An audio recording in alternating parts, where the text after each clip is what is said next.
Ok les amis, j'espère que vous allez bien. On est parti pour un nouvel épisode du speedrun jusqu'à 2000 Elo. On a les blancs et on va ouvrir par E4, bien évidemment. On est à 925 Elo et on fait face à la sicilienne caractérisée par le move C5. Pardon, donc je vais répondre par... mais je pense que c'est la première fois qu'on fait face à la sicilienne dans ce speedrun. Et contre la sicilienne, moi j'aime bien jouer la lapine. Alors le concept de la lapine, c'est de placer un pion en C3. Le concept, il est facile, c'est de pouvoir pousser D4 et de créer ainsi un centre et de placer deux pions centraux là où l'adversaire n'a pas de pion pour l'instant sur les jolies cases du centre. Nous on vient supporter le pion D4 par le pion C3 qui en cas d'échange du pion C5 caractérisé par la sicilienne pourra venir se remplacer et créer un fort centre. Donc c'est l'idée très simple de la sicilienne. Alors là notre adversaire vient de créer un petit vis-à-vis en face de notre roi. Quelle est la raison de ce vis-à-vis? C'est très simple, c'est pouvoir prendre le pion D4 sans que je puisse reprendre du pion et donc nous enlever un petit peu cette idée de la lapine. Face à ça, on va jouer des coups très simples, alors plein de coups possibles, mais je pense qu'un des coups les plus simples c'est fou D2, on s'enlève tout simplement du clouage. Très logique. Donc ça à s'y attendre. Là notre adversaire il attaque non seulement le pion B2, mais il attaque également le pion D4. Alors notre adversaire qui connaît un petit peu.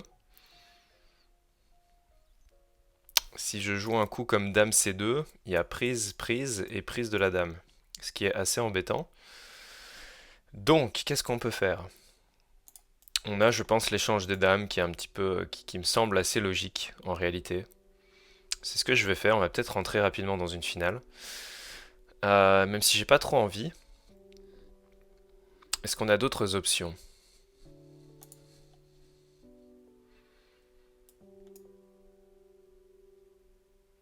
On peut remettre le fou en C1 en réalité. Fou en C1, c'est une option, c'est une réelle option. Est-ce que je vais le faire?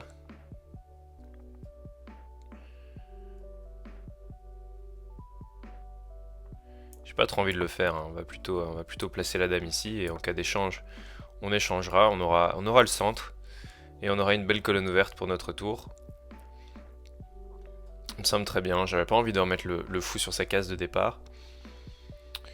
Donc voilà, de toute façon, nous on a notre... Ok. Donc là, hein, si je reprends juste du pion, il peut reprendre de la dame. Donc je vais d'abord échanger les dames et puis reprendre du pion. Et là voilà, j'ai mes deux pions centraux.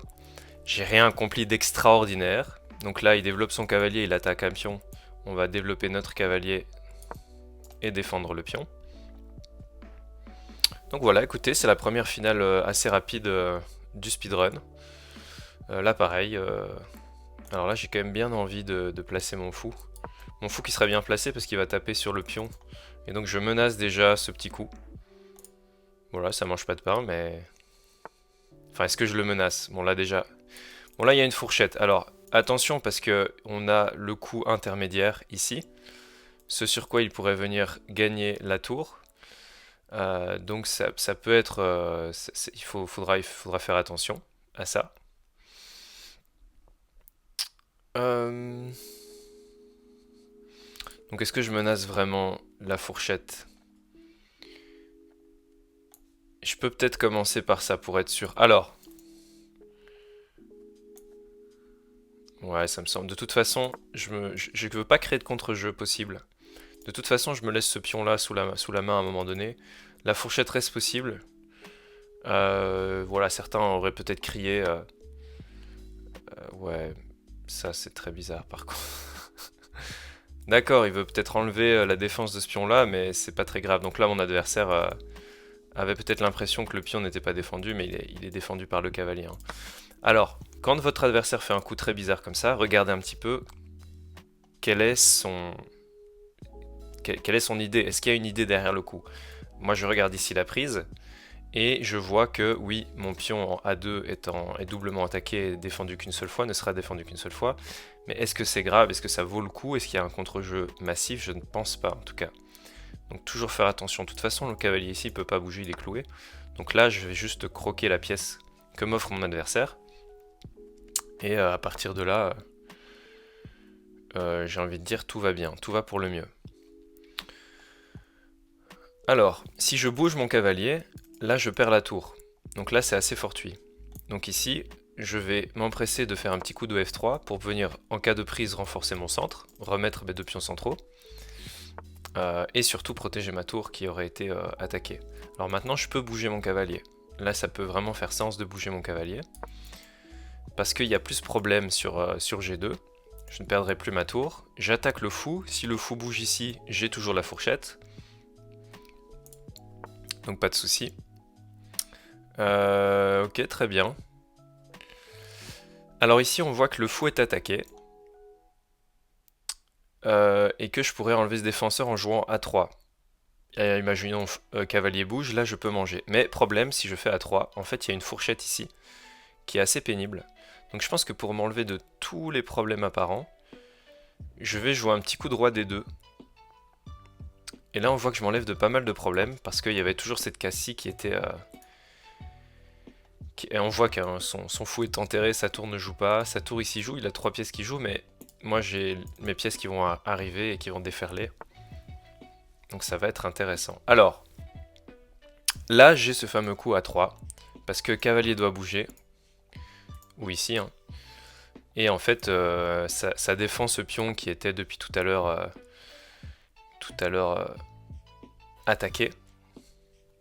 Et moi je vais pouvoir me développer derrière. Donc j'ai paré un petit peu toutes les menaces. Et je suis très bien. Je suis très très bien.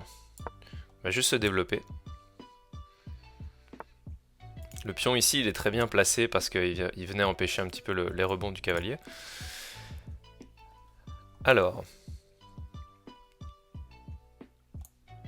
je vais venir replacer mon fou ici. J'avais pas envie de lui donner mon fou contre le cavalier, mes deux fous là sont vraiment beaux. Maintenant je vais devoir un petit peu améliorer mes pièces. Je vais améliorer ce cavalier, je vais toucher déjà le fou ici. Ensuite je vais amener mes tours. Bon là je vais croquer le fou et me retrouver avec deux fous contre aucun. Si je pousse, hein, peut-être que vous avez vu cette poussée, il va venir installer son cavalier sur une case assez forte. Ce sur quoi j'aurai quand même un bon coup, je viens de le voir. Donc là-dessus, je n'aimais pas trop lui laisser la case là, mais en fait je viens de voir que j'ai une magnifique fourchette. Donc on va s'empresser de jouer ce coup en fait. Pion qui est défendu, hein, qui ne peut pas être mangé. Et sur cavalier ici, on aura la fourchette, et ça c'est fort. Ça c'est très fort. Ici on a un pion qui est gratuit, qui va créer aussi une attaque sur la tour et le cavalier. Donc ça on va manger. Donc vous voyez, hein, quand les positions s'ouvrent et qu'on a deux fous, ça vaut vraiment la peine. Ça vaut vraiment la peine. Et là, si la tour bouge, on va pas s'empresser de manger le cavalier, hein. On a un clouage qui est assez joli. Vous savez que quand il y a un clouage, on aime bien l'appuyer. Alors ici, il nous donne sa tour. Donc, quand il y a ce clouage là, hein, la plupart des gens pourraient penser que oh, je vais vite prendre le cavalier, c'est génial.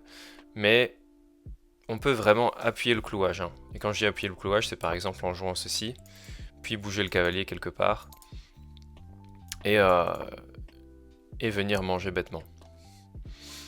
Alors ici on a un avantage matériel. J'allais dire on va manger le cavalier, mais d'un autre côté, il y a cette diagonale qui est quand même absolument magnifique. Et j'ai envie d'y placer mon fou. Et j'ai bien fait, parce qu'on va pouvoir venir manger la tour gratuitement. Et ça fait plaisir. Ça fait vraiment plaisir. Alors là, mon adversaire est plutôt mal en point. Je pense que l'abandon est une réelle option. Et nous, on va essayer de terminer la partie proprement, rapidement. Eh ben, on n'en a même pas eu besoin. Voilà, la partie s'est bien déroulée. On va vite, on va faire un bilan assez rapide de cette alapine. petit 86 de précision. Mon adversaire pas trop mal, 75. On va tout de suite regarder ce que ça donne. Voilà, donc C3 à la pine. C'est théorique, on prend le centre. Alors ce coup de dame, c'est pas... c'est un petit peu... ça sort un petit peu des sentiers battus, on va dire. Là-dessus, je déclouais mon pion. Et... ok, là on avait d'autres idées avec A4. Je connaissais pas trop. Qu'est-ce qui se passe là-dessus? J'imagine qu'il y a des enfermements de dames qui sont vraiment possibles. À base d'échecs. Ceci. Et alors, qu'est-ce qu'on a? Le cavalier qui sort. Et en fait, on a, j'imagine, des menaces d'enfermement de dames. Ah non, ok, d'accord. On menace les fourchettes. Et la dame qui se retrouve un petit peu esselée. Et sur roi ici, on regarde un petit peu jusqu'au bout. L'idée, c'est que... waouh, vous voyez que... vous voyez que ça peut aller long. Ah oui, d'accord, on a fait tout ça avec le cavalier pour en fait venir enfermer cette dame qui n'a plus, littéralement plus aucune case et qui va devoir manger cette tour. Alors ça, c'est assez marrant. Là, c'est le chemin, la balade du cavalier, quoi. On a fait 3 coups via H3, puis F4, puis D3 pour pouvoir venir enfermer cette dame. C'est magnifique. Voilà, bah, l'idée elle est là. Si jamais vous pouvez jouer la ligne jusque là, c'est super intéressant parce que c'est littéralement ce que l'adversaire a envie de faire hein, quand on joue à 4, c'est d'aller venir manger et croque espion. Et donc vous connaîtrez un petit peu le piège, le piégos de la comment dire, de la position. Voilà, c'est le mot que je cherchais. Ok, avançons un petit peu dans la partie. Là-dessus, c'est tout à fait logique.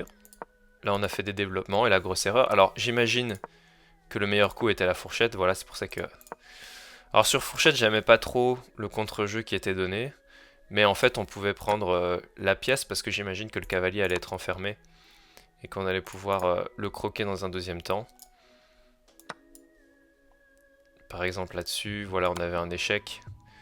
On avait le roi qui se déplaçait, on avait le cavalier, j'imagine, qui allait se développer. Et c'est vrai qu'on aurait pu calculer jusque-là parce qu'en réalité, voilà, 2 pièces, une structure abîmée pour une tour, ça vaut largement le coup. Mais on a essayé de laisser, absolument laisser aucun contre-jeu à notre adversaire. Et puis là, notre adversaire nous donne simplement une pièce. Hein. C'est une pièce. Et à partir de là, la partie se joue toute seule. Donc on a joué une série de meilleurs coups, ça fait plaisir. On part en retraite avec le fou. On pousse, c'était un bon coup. Je sais pas pourquoi l'ordinateur recommande ça, parce que j'avais quand même la fourchette, mais j'imagine qu'il y avait cavalier prend. Et moi là-dessus j'aurais pris la tour, ce sur quoi il aurait pu repartir avec son cavalier et ça donnait une position intéressante. Mais néanmoins avantageuse pour les blancs. Dans la partie, il nous a donné la tour. On a essayé d'appuyer le clouage, on est reparti sur la grande diagonale et la tour était donnée. Là, c'était un avantage beaucoup trop conséquent en matériel. Et ça a donné une victoire. Ah ben voilà, ça nous fait 933 Elo déjà. On se rapproche petit à petit, on grappille des points Elo jusqu'au 1000, qui sera un bel objectif, je pense. J'espère que la vidéo vous a plu. En tout cas, prenez soin de vous et puis on se voit très vite pour un prochain épisode. Salut tout le monde, ciao ciao.